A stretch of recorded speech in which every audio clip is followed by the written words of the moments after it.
Thanks for tuning in. I'm Tucker Breeze, and welcome up to the Nosebleeds. And thank you for joining us on this Monday evening. I'm sitting alongside Hunter Compston once again, and we're about to discuss everything going on in the NFL that you may or may not have heard about already as of Monday, February 3rd. Let's get into it. Yeah! Here we go! Let's get the elephant out of the room. First off, bright and early this morning, we had the release of news that Myles Garrett wants out of Cleveland after 8 years with the team. It is said that Myles Garrett is ready to compete for a championship, and he doesn't feel as if it is in Cleveland at the current time. Do you like it? You think Cleveland's cool? I mean, I never heard anybody say I'm going to Cleveland on vacation. I mean, what's so good about Cleveland? So with that being said, there are many teams that could be looking for a guy of Myles Garrett's caliber, but few are actually capable to take on that cap. Hunter, what are your thoughts on this topic? I mean, Myles Garrett's a generational player, so everyone's going to be seeing what they can do. Absolutely. There's a lot of different teams out there that could be interested in his talents. Could you name a few for me? I mean, off the top of my head, the Bears are definitely a top slot just because we know they're looking for a defensive end, but with all the O-line needs out there, is it worth spending as much as he's going to cost them, you know? Yeah, that's a big one. So what's the contract looking like with Myles Garrett? Are you aware of that? So the next 2 years, he doesn't have any guaranteed money. So in being traded, he's definitely going to be looking for a new deal with that trade, a new contract with that trade. Okay, yeah, so they're definitely going to need to spring hard to get a long-term deal done. Whoever can afford him, they're going to need to take into consideration that he wants something long-term. But they've also said, the Browns GM himself said that they're not looking to trade Myles Garrett. When was this? This was 6 days ago. Okay, so this is within the past week they've spoken about it, and he's brought this news up that he wants out. And do you think he's doing it on Super Bowl week as like a ploy to like get all the attention and all the buzz he can? I mean, also there's nothing else to talk about. There's not too much football news to talk about, so it's a great time to definitely bring the attention. I think but either way, being Myles Garrett, you're gonna bring the attention. So yeah, absolutely. He's probably him along T.J. Watt. They're probably the best defensive ends in the league. So I gotta mention Parsons. Yeah, but that's still young. Different player, different type of guy. But I think Myles Garrett, I don't know. I think he's probably going to be worth at least a first-round pick and maybe a second-round pick along with a player. I could even see 2 first-round picks going at him. I don't know. He's a once-in-a-lifetime pass rusher. You're not going to run into him every draft, that's for sure. So you can't just look around and say, hey, I'll replace this guy in the draft with the equal amount of execution and delivery that Myles Garrett brings to the team. So I know we said he could be going to the Bears because the possible need of a defensive end there. But in your eyes, who's other likely candidates that he could be heading on over to? Well, I know Howie Roseman with the Eagles likes to make some wild moves, and they always pay off. So I could see the Eagles being a perfect landing spot for him to solidify their already powerful defensive line that they have there. They just need a edge rusher. I think adding him would be a great piece to that team that's already dominating. Looking elsewhere, I could see a place like maybe like the Denver Broncos. When they had Von Miller, they were outstanding, and you got to have one guy on your defense other than Pat Surtain. It's gonna bring it home for you. So you need to have a guy rushing the passer. I think that would be a good spot as well. What about like even Patriots? Really, because they have to have a lot of cap. I'm not sure. Definitely, the cap wouldn't be the issue. It's just the fact that he's not going to want to go there because he wants to win now. He wants to win. So that brings me to one other spot, and that would be like the 49ers. I could see him playing alongside Nick Bosa, and them having a powerful defense is what really is just what drives the team, because I mean, Purdy's going into a contract year. Debo's kind of on the decline. Kittle's Kittle. He's great, but then Ayuk's coming off an injury. You're going to want to have a defense to bring it home for you and be your forefront of the team. And I just think that would be a good fit as well. So. Other than that, I mean, the Browns could try and hold on to him, but I don't think that's going to work well.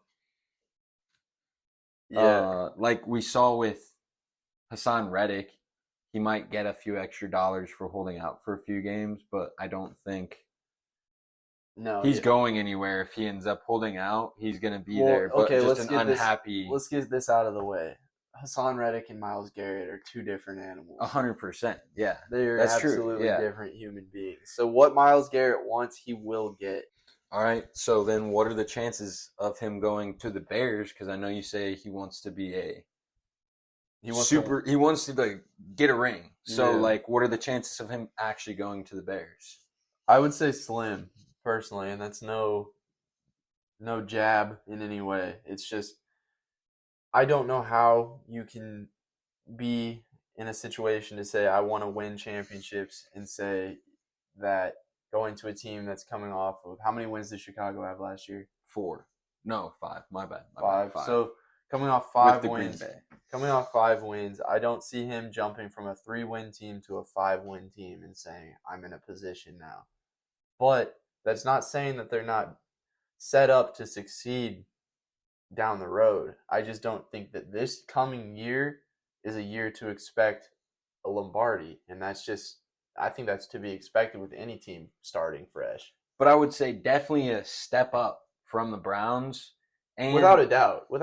And there's always a chance with a big playmaker like that, and if they could get it O-line figured out, and with the new coaching, you really never know how it's going to go. So there's a chance they could be a playoff team next year, and that's true. Even though I'm a Bears fan, I hate to say it, but there's a chance that Ben Johnson doesn't show us what we want to see. You know, there was a lot of hype going into Ben Johnson, and I'm fully on board. I want to see what he can do, but there's a chance. You know what I mean? So yeah, definitely. So that leads me back. Definitely a big question mark. That leads me back to the point that I think he's probably looking for a spot that made the playoffs and is going to contend again next year.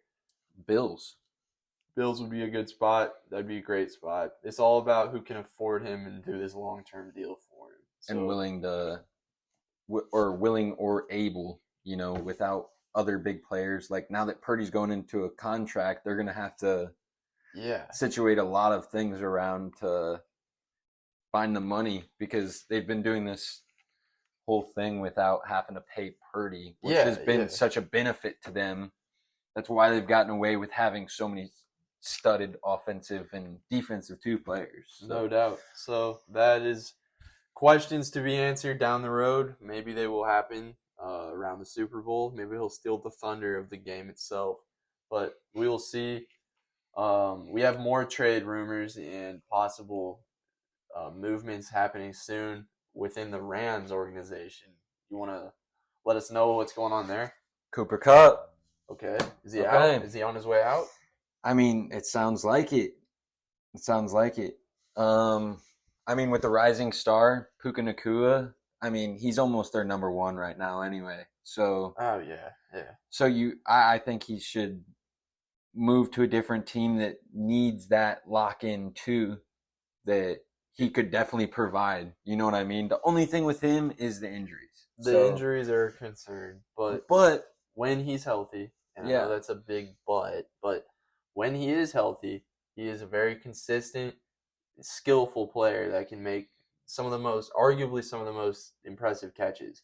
And he's just 3 years coming off of being the Triple Crown winner for the league. So he's got a lot left in the tank, I believe. And there's a couple teams out there that I think can be suitable for him. And you might have a guess as to where I'm going with this. The Cowboys. Yeah, Dallas could use a number 2 receiver to complement CD. And CD works primarily in the slot. That's where he's best at. But you can swing him outside. Kupp, as we all know, is a slot guy. And I just think they'd be interchangeable. I think you could run a lot of different packages with Cooper on the inside and CD on the out, and then mix in a little Jalen Tolbert on the other side. But And Turpin in there. yeah, every once in a while. I think if you add a guy like Cooper Cup, your offense is gaining not only consistency, but it's gaining just versatility. I think it's gaining a lot of different skill packages that you can put out there, and I think it's a good open offense, especially if you were to add a guy in the draft that I previously mentioned that by the name of what is his first name? Ashton? Genty. Yeah, I believe that's his name. So that's just a little bit of what I think would go down if he went to Dallas. Where are some other good spots that you can see him particularly fitting well? I mean, who needs wide receivers in this day and age? I mean, definitely he could go to the Patriots.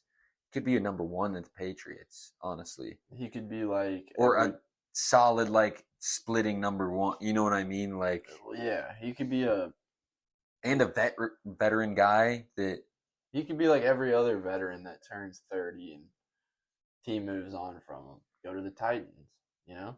I mean, yeah.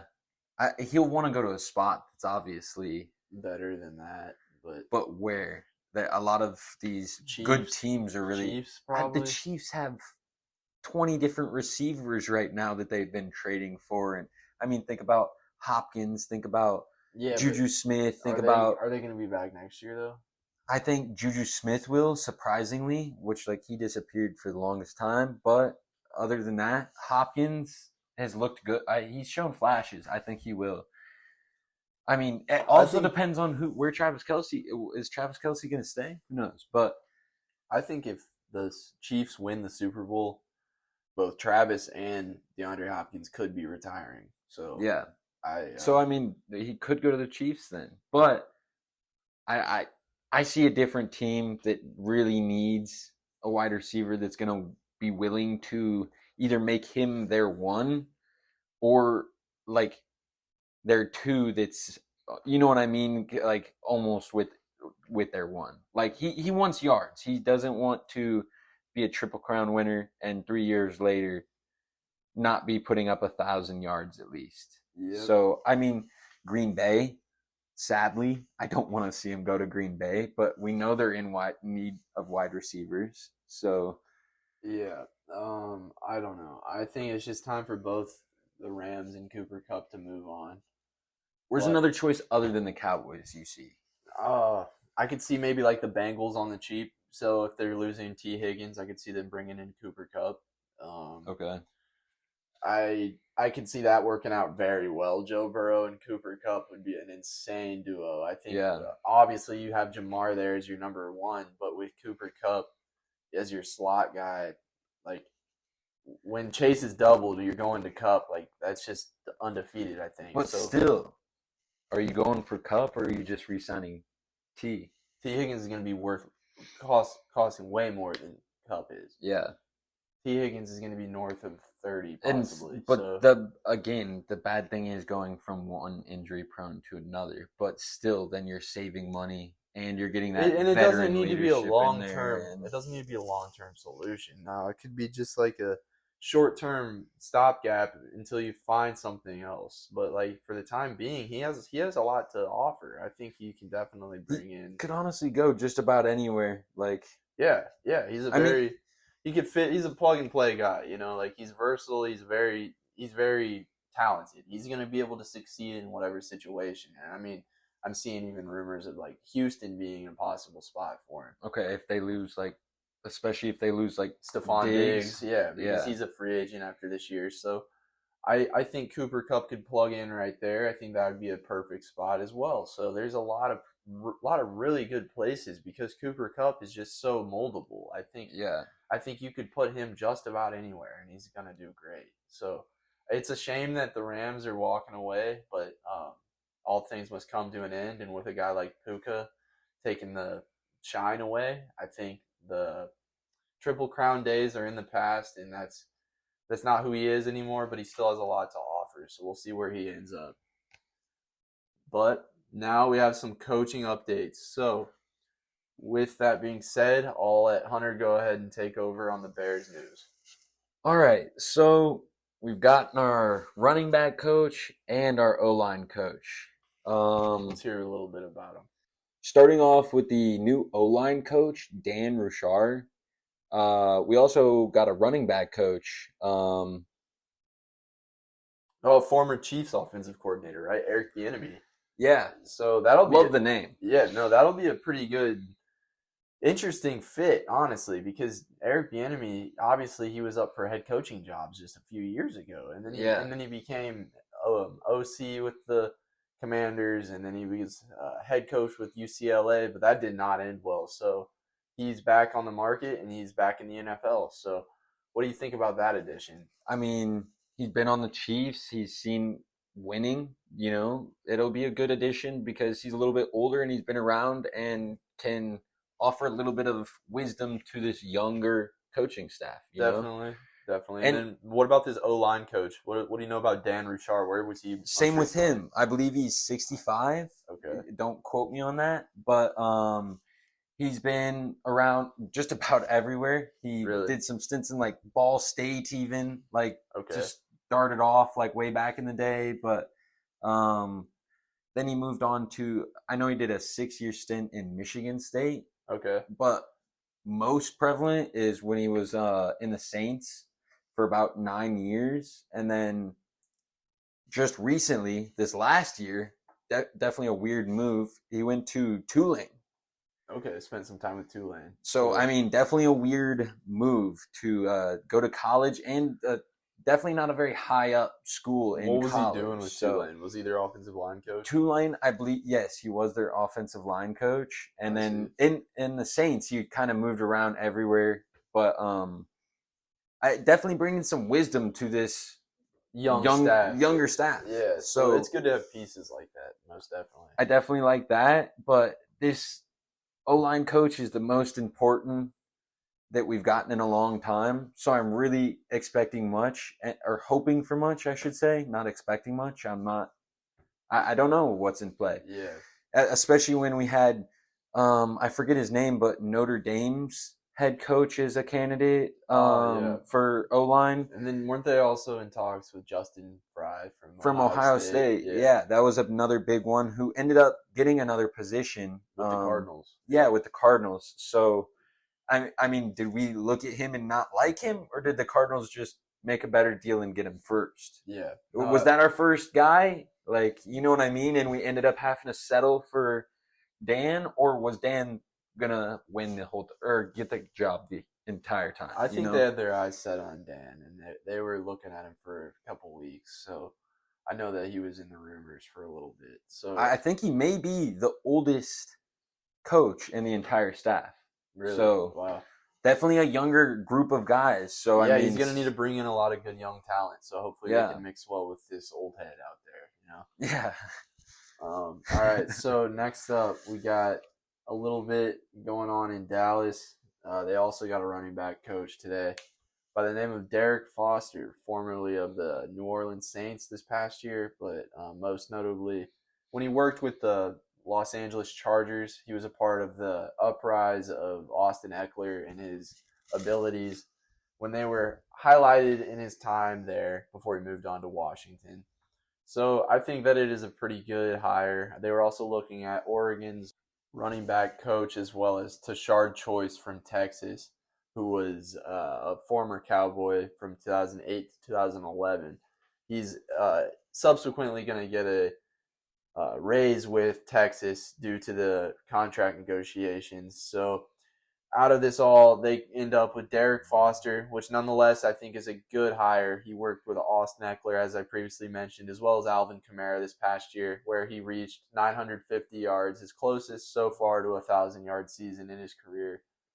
I think adding a guy like this that's still in his 30s, I think a young mind, it'll be pretty good, and we'll see what they add in the personnel. But moving on, also in Texas, the Houston Texans have hired Nick Caley as their offensive coordinator after firing Bobby Slowick a couple weeks ago. Caley is formerly of the Rams. He was their passing game coordinator, meaning Caley has worked with Matthew Stafford in LA for the past couple of years.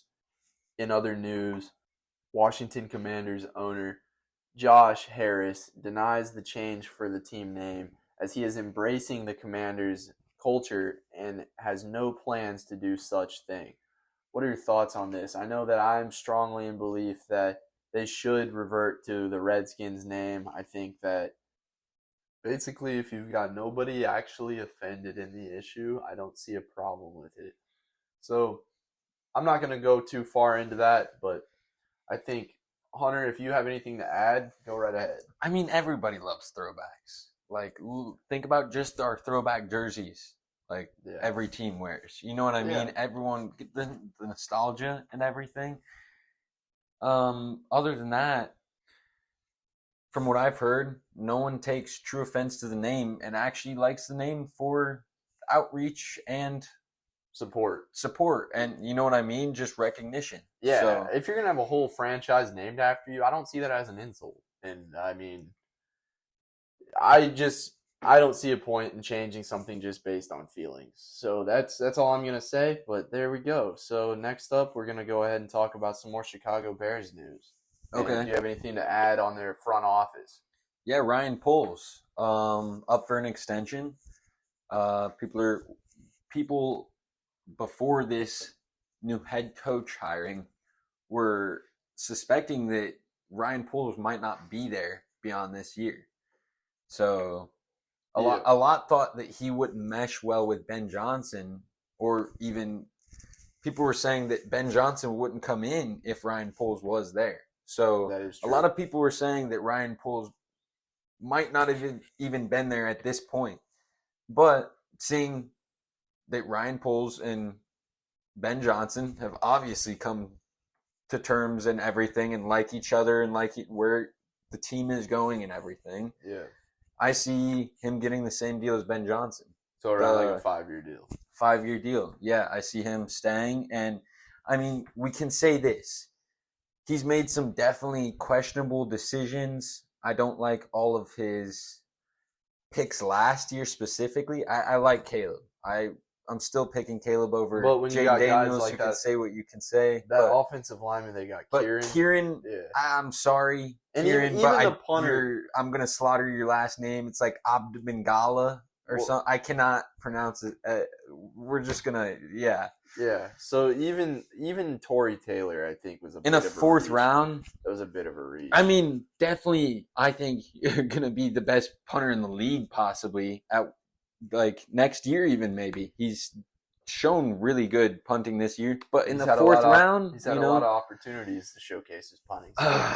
Let's not talk about how he has more yards than Caleb Williams on here, okay? Oh shoot! So now we got a title for the video. So, yeah.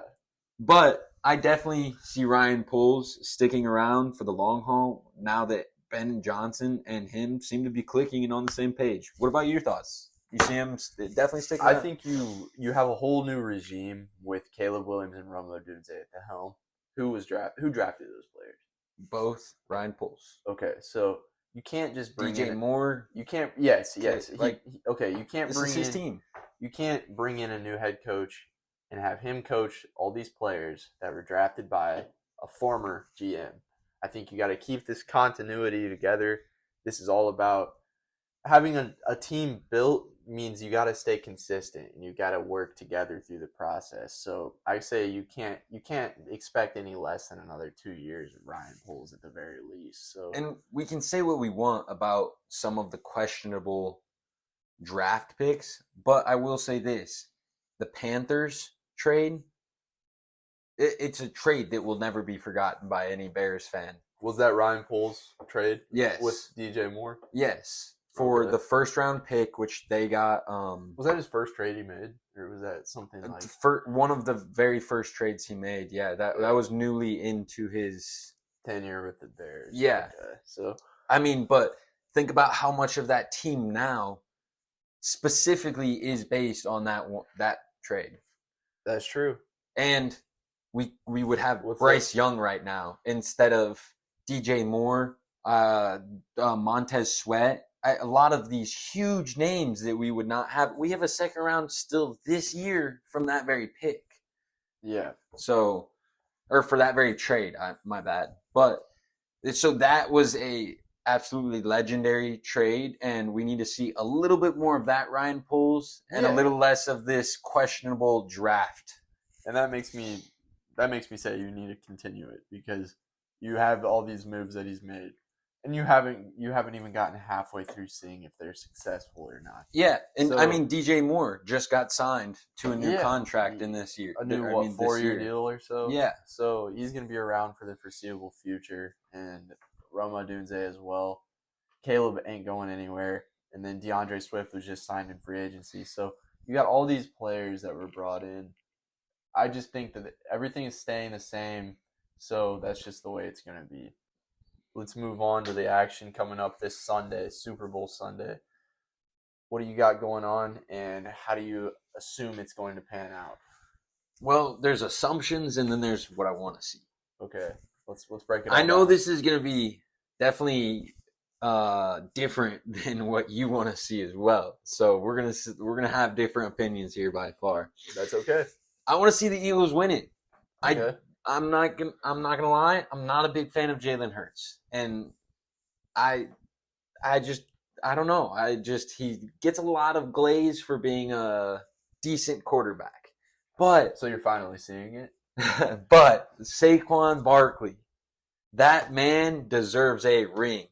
Put a ring on his finger. Come on. What about, does he just deserve an MVP? He deserves both. You think He deserves both. Okay. He sacrificed to be in here. He sacrificed the all-time rushing leader in the NFL So just to be here. Yeah. So I think this man deserves a ring. Not only that, to put all those years in with the Giants and for the Giants to let you go. You know what I'm saying? And to through it all, not appreciate it. I might add, through it all, he never requested a trade. He stuck it out through that whole terrible thing. Exactly what I'm saying. Another proof to my point. You know what I mean? Hey, I think this man deserves a ring. And as on much top of as that, I know you hate the Eagles. Well, we'll get down that road. But on top of that topic of Saquon Barkley, the man just got engaged this weekend. So, and it's his birthday. And then on top of that, his birthday is on the Super Bowl. So stars are aligning. You could as say. well as Cooper DeJean. You could say that things. What are the odds of two of the players on that team playing in the Super Bowl also are having birthdays? No, I've never heard of that before. It's crazy, but I know that there's another team that's going to be participating that likes to spoil a lot of people's parades. Yeah. I think if you want to go down the whole discussion of who's better, it's tough to say. I think that the best way to break it down is by the fact that the Chiefs know how to manipulate every facet of the game. They can basically just take control from the get-go, and whether that be by short passes, dump-offs, screens, whatever it might be, the Chiefs find a way to move their offense efficiently and get the job done, while their defense is a brick wall in terms of Chris Jones and Leo Chenal and you name it. Just keep going down the list. I mean, the Chiefs, that's why I'm picking the Chiefs to sum it all up. I think that they're going to stop Saquon. He might still have a great game on the stat sheet, but I think when it comes down to game-changing plays, the Chiefs will be there to stop it. And I'm not saying they'll get their third straight ring. And I'm not saying the Chiefs are losing here. I would love to say that. But how can you say that when Patrick Mahomes, Kermit the Frog here, and this Chiefs team does what it does? You know, they come up with plays when they need it. If that's first downs or turnovers or big fourth down stops. You know what I mean? They make the big plays when the big plays are needed. And Yeah. I mean, look, we haven't seen Travis Kelce for months do anything. And then all of a sudden he's putting 117 yards in a single game. When the playoffs are here, he shows up, and that's well aware. And it's this whole team, you know. They're showing up. Yeah, exactly. The whole team is showing up when it matters most, and that's what gets the job done. So it's basically Saquon Barkley versus the Chiefs defense is basically what we're coming down to, right? They're still a unit, you know. Exactly. Chris Jones, even though he was crying on the sideline the entire last game, He's an emotional giant. Which, I mean, you want to see him in it, but, Yeah. But, I mean, this Chiefs defense has been stepping up and making plays, too, when they have needed it most. So, it's both very talented defensive here. The thing is, it's Patrick Mahomes against Saquon Barkley in the offense, in my opinion. Offensively here, it's really who can put up the numbers. If Saquon can break out and do what he does, it's hard to catch up to a And you're talking about defenses. The Eagles' defense is stellar lately. So exactly. So two great defenses, which that's what makes you a Super Bowl team. We're in for a very good game. Do we want to go ahead and list out our score predictions? Or you think they get into the 30s here? Either team. One team does. The Chiefs? Yes. I mean, we know the Chiefs can only do this. They can only beat a team by a single score. That's true, and there's no blowout. Their highest scoring game of the season was against the Bills, and what was the final score of that game? 34-35 or 31 or so. Still not a normal Bills game. You still see the Bills score over 40 points. Scoring mid-30s as your highest points. Yes, I know that might seem risky, but I think the final score in this game is going to be somewhere along the lines of 31-24, 31-27. So that's what I'm seeing. I think the Chiefs pull it out in a close one like they always do. See, I'm going 28-24. And I don't know who I'm going for yet. It's such a good, it's really up in the air, but when it's up in the air, you got to remember that the Chiefs have been down this road before and done it before. So not just 1 year. How can you bet against the man who's done it the last 2 years, Exactly. So with that being said, we could see the Chiefs hoisting a third straight Lombardi trophy, and the Eagles will be searching for their second Super Bowl. So we have a big matchup coming up, and it could be very close. And I think it's going to be a barn burner in the end. So pretty excited for it. Yeah, so you got anything else to add to that one? I mean, not much. I think that about sums it up for us. Okay, so you got a close game. You don't know which way you're swinging with it, though, do you? Not yet. I mean, that's hard to say. I'll give you this. I'm going Barkley. Okay. I'm not going the Eagles. I'm going Saquon Barkley. Okay, so if you see the Eagles dominating this game or just winning this game, it's because of Saquon. Exactly. All right, that makes sense. And for me, I see them stopping that from happening. So I see the Chiefs winning with a 4-point win. So that about wraps it up. We're going to go ahead and end this one on this Monday night. Thank you for joining in, and until next time, wipe your nose.